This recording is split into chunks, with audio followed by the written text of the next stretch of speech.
नमस्कार साथियों, स्वागत है आप सभी का हमारे YouTube चैनल श्री हंस वाहिनी इंस्टीट्यूट पर। आज का तारीख है 30 अक्टूबर 2023 और इस दिन के करंट अफेयर्स के सभी अति महत्वपूर्ण प्रश्न हम लोग इस वीडियो में डिस्कस करेंगे। चाहे वो किसी भी एग्जाम्स के लिए हो, सभी एग्जाम्स के लिए बेहद महत्वपूर्ण क्वेश्चंस हम लोग इस वीडियो में डिस्कस कर रहे हैं। चलिए वीडियो को शुरू करने से पहले आज का मोटिवेशन देख लेते हैं। और अगर आप चैनल पर नए हैं तो चैनल को ज़रूर सब्सक्राइब कर लें, क्योंकि सब्सक्राइब करने के लिए कोई भी पैसा नहीं लगता है। ठीक है, तो और अन्य लोगों के साथ भी इसे ज़्यादा से ज़्यादा शेयर करें। ठीक है, आज का पहला क्वेश्चन है, stay positive, work hard and make it happen. बिल्कुल सही बात है, एकदम हमेशा सकारात्मक सोचिए। ठीक है, मेहनत कीजिए और वो कर दिखाइए जो आप करना चाहते हैं। अपने लक्ष्य के प्रति जागरूक रहिए। ठीक है, चलिए इसी मोटिवेशन के साथ आज का पहला क्वेश्चन देख लेते हैं। आज का पहला क्वेश्चन है, हाल ही में भारतीय वायुसेना ने सुखोई 30 MKI लड़ाकू विमान को विरूपाक्ष सुखोई 30 लड़ाकू विमान के विरूपाक्ष नामक स्वदेशी उन्नत रडार से लैस करने की योजना बना रही है। सुखोई 30 MKI किस देश की लड़ाकू विमान है? तो ये जो है ये रसिया का लड़ाकू विमान है, इसे याद रखिएगा। इसको रसिया से भारत द्वारा खरीदा गया है, सुखोई 30 MKI। ठीक है, ऑप्शन नंबर ए इसका सही आंसर है। और सुखोई 30 को भारत में कौन बनाता है? तो HAL बनाता है, हिंदुस्तान एरोनॉटिक्स लिमिटेड। याद रखिएगा, रसिया के साथ मिलकर बनाता है। ठीक है, यहाँ पे देखिए विरूपाक्ष। अब विरूपाक्ष जो है ये नाम किस पे है? तो देवों के देव महादेव के नाम पर ये विरूपाक्ष है रखा गया है। तो स्वदेशी उन्नत रडार, इसमें रडार लगाया जाएगा। सुखोई 30 MKI बेड़े के उन्नयन कार्यक्रम के हिस्से के रूप में 84 विमानों को उन्नत भारतीय निर्मित, ये भारत निर्मित रडार और हथियार से प्रणाली से स्वदेशित इसको लैस किया जाएगा। विरूपाक्ष की तैनाती सैन्य क्षेत्रों में स्वदेशीकरण प्रक्रिया के समर्थन करेगी। इंडियन एयरफोर्स स्वचालित मौसम स्टेशनों की खरीद के लिए एक भारतीय निर्माता के साथ अनुबंध यानी कि MOU साइन किया है। मतलब कहाँ पे? तो मौसम स्टेशनों के ऊपर उसके खरीदने के लिए। ठीक है, स्वचालित, खुद का, ऑटोमेटिक। भारतीय वायुसेना ने 82 स्थानों के लिए स्वचालित मौसम स्टेशन खरीदने का योजना बना रही है। ठीक है, यह उड़ान संचालन और प्रशिक्षण के दौरान वास्तविक समय पर मौसम अपडेट प्रदान करके एयर स्पेस सुरक्षा में सुधार करेगा। ठीक है, उसके बाद इंडियन एयरफोर्स LCA तेजस मार्क 1A फाइटर जेट पर इजराइल रडार को स्वदेशी उत्तम expert electronically stand array radar से बदल देगा, इसमें यह भी बात हुआ है। और भारत सुखोई 30 MKI लड़ाकू विमानों के सबसे बड़े ऑपरेटरों में से एक लगता है अपनी क्षमताओं को उन्नत कर रहा है। ठीक है, अब यहाँ पे इंडियन एयरफोर्स के बारे में बात करें तो इसकी स्थापना 8 अक्टूबर 1932 को हुआ था। इसका मुख्यालय नई दिल्ली में है। इसका जो प्रमुख है अभी एयर मार्शल विवेक राम चौधरी है। और आदर्श वाक्य है नवतम स्प्रीतम दीप्तम, यानी कि महिमा के साथ आकाश को छूना। या फिर ये कहाँ से लिया गया है? भगवत गीता से लिया गया है, इसे याद कर लीजिएगा। Touch the sky with the glory, ये इसका ध्येय वाक्य है, मोटो है, इसे भी याद कर लीजिएगा। ठीक है, चलिए अब यहाँ पे हिंदुस्तान एरोनॉटिक्स लिमिटेड की बात करें तो हिंदुस्तान एरोनॉटिक्स लिमिटेड की स्थापना 23 सितंबर 1940 को किया गया था। इसका मुख्यालय बेंगलुरु में है और संस्थापक बालचंद हीराचंद है। अध्यक्ष अभी CB अनंत कृष्णन है, जो कि अतिरिक्त प्रभार में है, एडिशनल चार्ज में है। तो ये भी याद रखिएगा, इंपॉर्टेंट है हिंदुस्तान एरोनॉटिक्स लिमिटेड के बारे में। यहाँ पे देखिए नवतम स्प्रीतम दीप्तम, 8 अक्टूबर 1932 को आधिकारिक तौर पर रॉयल इंडियन एयरफोर्स की स्थापना हुई थी। वायुसेना का ध्येय वाक्य है, यानी कि ये है नवतम दीप्तम स्प्रीतम, जो कि गीता के 11वें अध्याय से लिया गया है। इसका अर्थ होता है वैभव के साथ आकाश को छूना। ठीक है, चलिए क्वेश्चन नंबर 2 पे आते हैं। 27 अक्टूबर 2023 को 7वीं भारतीय मोबाइल कांग्रेस का उद्घाटन किसने किया? तो ये किया है प्रधानमंत्री नरेंद्र मोदी जी के द्वारा। ऑप्शन नंबर ए इसका सही आंसर है। 27 अक्टूबर को 7वीं मोबाइल कांग्रेस, भारतीय मोबाइल कांग्रेस का उद्घाटन ये प्रधानमंत्री नरेंद्र मोदी जी के द्वारा किया गया। और कहाँ पे? तो नई दिल्ली में भारत मंडपम, जहाँ पे G20 का सम्मेलन हुआ था, वहीं पे। ठीक है, इसे याद कर लीजिए। उन्होंने शैक्षणिक संस्थानों को 100 5G यूज केस लैब्स भी प्रदान की, जिन्हें 100 5G लैब्स पहल के तहत विकसित किया गया है। उसके बाद IMC 2023 का, यानी कि इंडियन मोबाइल कांग्रेस 2023 का आयोजन 27 अक्टूबर से 29 अक्टूबर तक किया गया। आईएमसी 2023 ग्लोबल डिजिटल इनोवेशन की थीम जो है इस बार का, आईएमसी एक स्टार्टअप का प्रोग्राम एम्पायर पेश कर रहा है, ये इस बार का थीम है, इसे याद करिएगा। आईएमसी 2023 में लगभग 22 देशों के 1 लाख से अधिक प्रतिभागी भाग लिए। 100 5G लैब पहल का उद्देश्य है सामाजिक आर्थिक क्षेत्रों में नवाचार को बढ़ावा देने के लिए 5G एप्लीकेशन विकसित करना।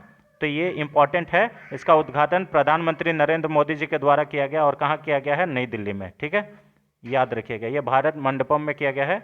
चलिए क्वेश्चन नंबर 3 पे आते हैं। क्वेश्चन नंबर 3 है, हाल ही में भारत के पहले नैनो डीएपी संयंत्र का उद्घाटन किस केंद्रीय मंत्री के द्वारा किया गया है? तो फर्स्ट दुनिया का, भारत का फर्स्ट नैनो डीएपी जो प्लांट है, ये इसका उद्घाटन जो है ये गृह मंत्री अमित शाह के द्वारा किया गया है। ऑप्शन नंबर बी इसका सही आंसर है, और जो कि भारत के पहले सहकारिता मंत्री भी है, इसे याद कर लीजिएगा। ठीक है, भारत के पहले नैनो डीएपी प्लांट का उद्घाटन गुजरात के गांधी नगर के कलोल के पास एक इफ्को द्वारा किया गया है। इसमें 300 करोड़ रुपए का खर्चा आया है। ठीक है, यह प्लांट 25 टन डीएपी के बराबर 5 करोड़ बोतल नैनो डीएपी लिक्विड उत्पादित करेगा।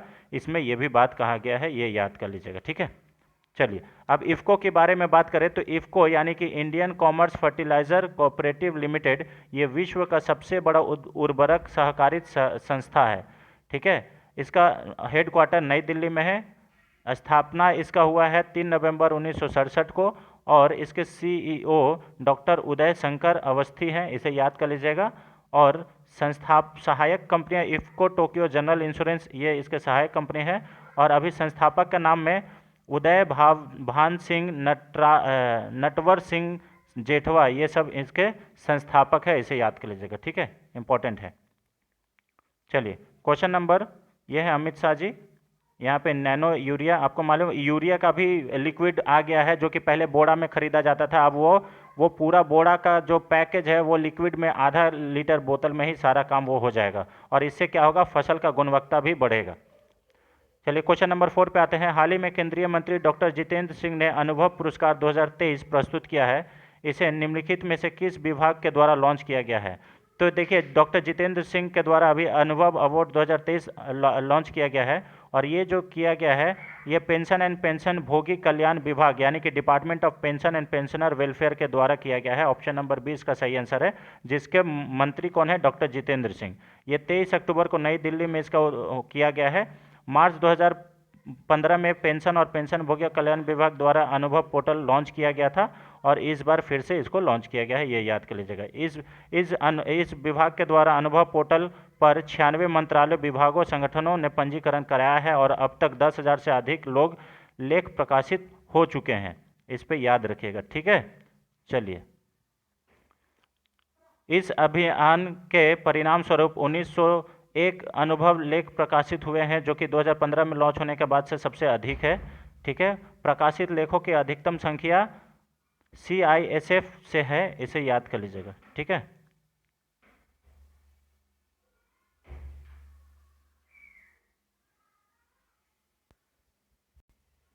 चलिए, यह है डॉक्टर जितेंद्र सिंह, अनुभव अवार्ड पेश किए हैं, इसी के मंत्री भी हैं। चलिए क्वेश्चन नंबर 5 पे आते हैं।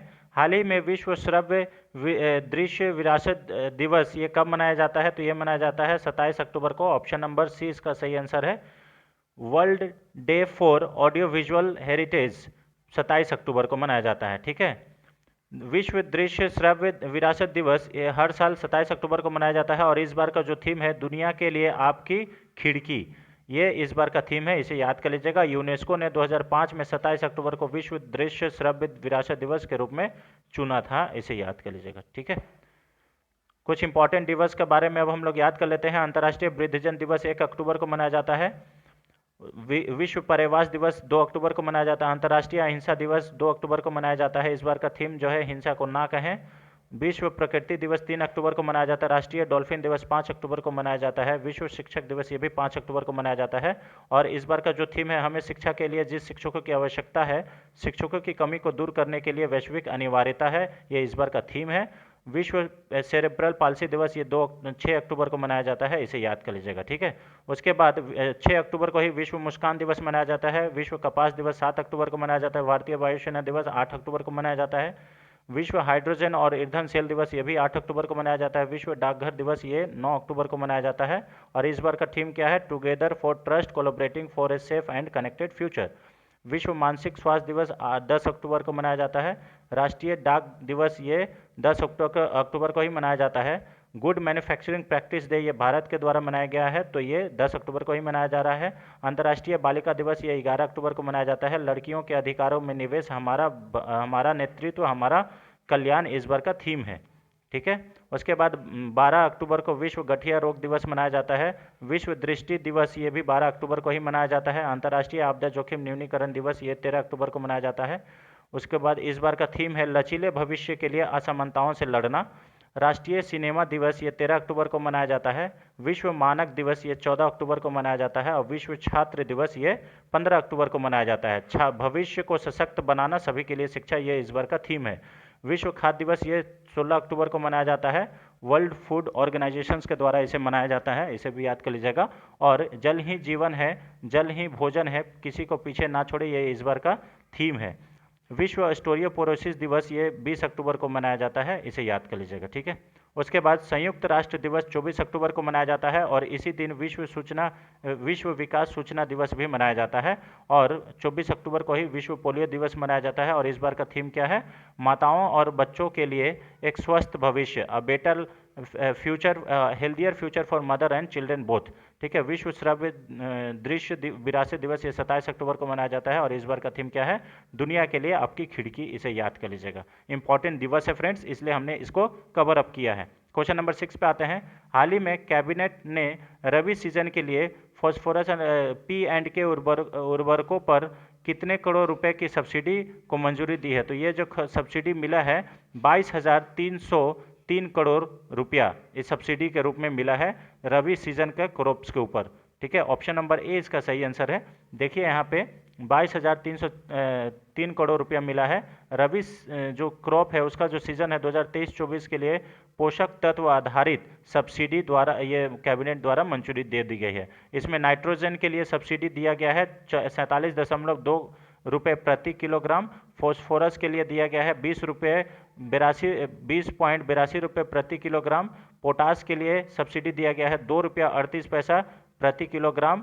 और सल्फर के लिए सब्सिडी दिया गया है 1 रुपया 89 पैसा प्रति किलोग्राम। ये याद रखिएगा। ठीक है। सब्सिडी का पूरा टोटल पैसा कितना आ रहा है? तो 22,303 करोड़ रुपया, 303 करोड़ रुपया आ रहा है सब्सिडी का। डाई अमोनियम फॉस्फेट जो है ये 1350 रुपये प्रति बैग की पुरानी दर पर बेचा जा रहा है, ये भी याद कर लीजिएगा। ठीक है। चलिए यहाँ पे देखिए ये सब्सिडी वाला है। चलिए क्वेश्चन नंबर 7 पे आते हैं। हाल ही में अक्टूबर 2023 में भारत की पहली महिला क्रिकेट टीम के मुख्य कोच के रूप में किसे नियुक्त किया गया है? तो ये नियुक्त किया गया है अनमोल मजूमदार को। ऑप्शन नंबर ए इसका सही आंसर है। अनमोल मजूमदार को भारतीय महिला क्रिकेट टीम के मुख्य कोच के रूप में नियुक्त किया गया है। ये BCCI के द्वारा नियुक्ति किया गया है। उनकी नियुक्ति रमेश पवार के बाद की गई है। रमेश पवार को दिसंबर 2022 में कोच पद से हटा दिया गया था, तब से यह पद खाली था। हरिकेश कटिना को अंतरिम आधार मतलब यानी कि एडिशनल चार्ज दिया गया था, लेकिन मजूमदार को 171 मैचों में 30 शतकों और सहित 11,000 से अधिक प्रथम श्रेणी रन बनाए हैं। उन्होंने मुंबई और असम की क्रिकेट टीमों के लिए खेले हैं। उनकी रणजी ट्रॉफी में सबसे ज़्यादा रन बनाने का रिकॉर्ड है, इसलिए इनको नियुक्त किया गया है। ठीक है। अनमोल मजूमदार को, इसे याद कर लीजिएगा, इंपॉर्टेंट है क्योंकि भारतीय महिला टीम का ये हेड कोच बने हैं, इसे याद कर लीजिएगा। ठीक है। क्वेश्चन नंबर 8 पे आते हैं। हाल ही में किस राज्य अथवा केंद्र शासित प्रदेश के मुख्यमंत्री ने संपूर्ण ई बाजार लॉन्च किया है? तो ये लॉन्च किया है गोवा के मुख्यमंत्री प्रमोद सावंत के द्वारा। ऑप्शन नंबर सी इसका सही आंसर है, प्रमोद सावंत। संपूर्ण ई बाजार। ठीक है।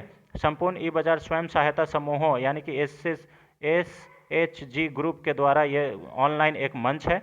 इस ऑनलाइन पोर्टल के माध्यम से स्वयं सहायता समूहों एवं महिलाओं द्वारा बनाए गए विभिन्न प्रकार के उत्पादों की बिक्री होगी। ठीक है। 26 लोगों को सरकार द्वारा उत्पाद पैकेजिंग, FDA लाइसेंस प्राप्त करने, मोबाइल एप्लीकेशंस का उपयोग करने और मार्केटिंग की प्रशिक्षण दी गया है, इसमें यह बताया गया है। ठीक है।